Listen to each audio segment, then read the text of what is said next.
নারী পারে না এমন কোনো কাজ নেই।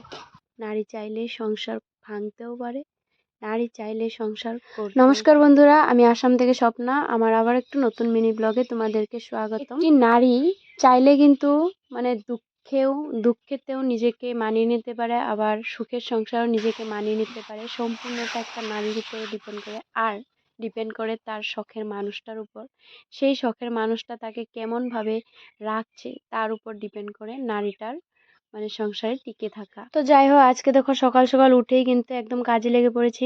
এমনকি মুখ পর্যন্ত ধুইনি, সোনা বাবাকে খাইয়ে দিয়েছি, ওই বাড়িতে নিয়ে গেছে। আর সকাল সকাল উঠে একদম কাজ বাজ শুরু করে দিয়েছি, কারণ কালকে আমাদের এখানে কালী পুজো, তো নিরামিষ খেতে হবে। তার জন্য কাপড়ের ধোয়া পাকলা, তারপরে বাসন বর্তন ধুয়ে ঘরটা মুছে নিলাম, গ্যাস ট্যাস যত ছিল। সত্যি কথা বলতে পূজা বালির দিনকে এইভাবে নিরামিষ খেলে চারদিকে ধোয়া মোছা করে তারপরে যদি নিরামিষটা খাওয়া হয়, অনেকটা পবিত্র পবিত্র লাগে মনটা।